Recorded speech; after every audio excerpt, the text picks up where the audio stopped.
Now let me just briefly talk for a minute or two about the stimulus package, because you're going to get it in your lap here pretty soon. The President is in Denver today, I understand, and will sign the bill in Denver today.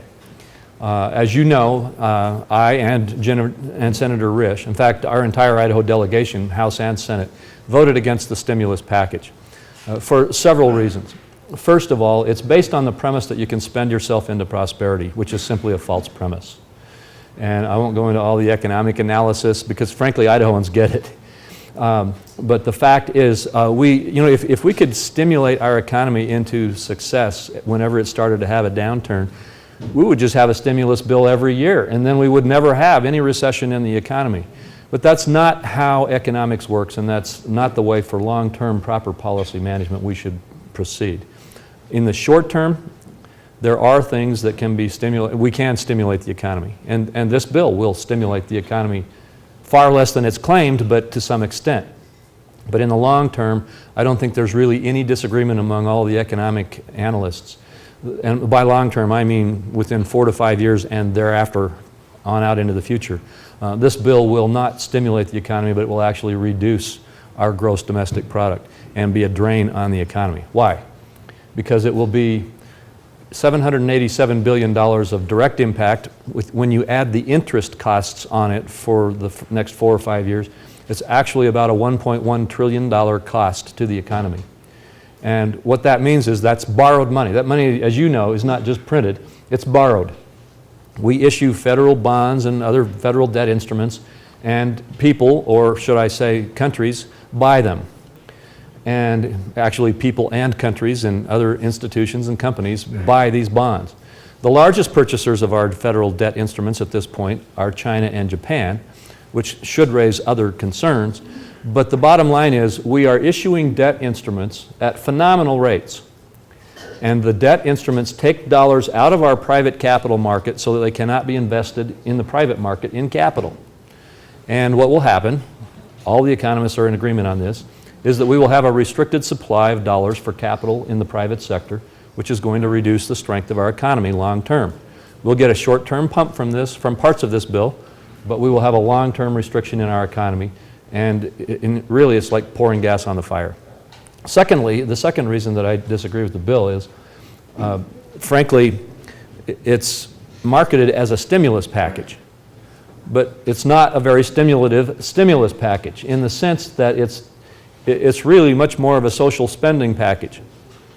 We are debating how much will be spent actually in the first year, which is when it should be spent. And the last numbers I saw were less than 15% of it will be spent in the first year. And not all of that will be spent on things that generate jobs. If you want to break down the bill, about 24% of the $787 billion actually goes into spending programs. Assuming that all of those generated jobs, that's still, and they don't, that's still only about 24% of the bill. 38% of the bill is also spending, but it is spending on what we categorize as aid or assistance to people who are being put into very stressful circumstances by the economy. Things like unemployment insurance and increased support through Medicaid and some of our health care programs and the like. And frankly, those dollars will work their way through the economy in the sense that people who get the unemployment checks will then buy the groceries and they will pay the rent and put gasoline in their car and things like that. So there will still be dollars in the economy, but frankly, remember, we're taking these dollars out of the economy and we're putting them in other parts of the economy. It's not necessarily an increase in spending, but the spending will occur.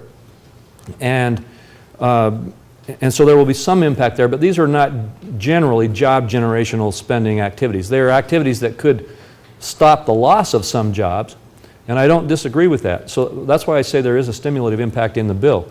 But the bottom line here is that about 24% is direct spending, 38% is aid-type spending and assistance-type spending, and 38% is considered to be tax cuts. I just want to give you a quick, my take on that, because the argument is, well, 38% is tax relief. Well, yes, but of that 38%, one part of it, which I strongly support, is $70 billion to stop the alternative minimum tax from slamming the middle class even harder this next year. That's not going to actually reduce somebody's current tax rates, but it's going to keep their current tax rates from going up. And I support that. The reason I raise it as an issue in this bill is that we were going to do that anyway. We did it for the last 3 years, and it was going to happen again this year, but it was put in this bill so that they could pump up the numbers of dollars under the tax portion of the bill. All right, but it's real and it's valid. But that's $70 billion of the 38% that is in tax relief. Of the remaining portion of the tax relief, the largest sector of it is about $326 billion in tax credits. Well, let me explain it this way. Those who make less than $75,000 on an individual basis or $150,000 on a joint basis will be entitled to receive a tax credit back, which will average about $400 per individual as we estimate the way it will work its way through, for about a $400 tax relief. And that's okay. In fact, I actually believe in tax relief and would support that kind of tax relief. But it's hard to call it all tax relief because of that $326 billion, $112 billion of it approximately is going to go to individuals who didn't pay taxes. Now, regardless of how you feel about that with regard to social policy, and there are debates on both sides of that. Some call that an outright transfer of wealth.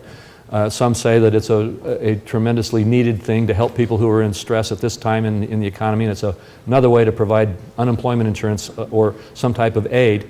But regardless of how you come down on that, it's not tax relief.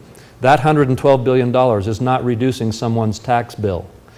It is pure and direct spending and should be added back into the spending category in terms of how you analyze whether this bill is composed of tax relief or spending.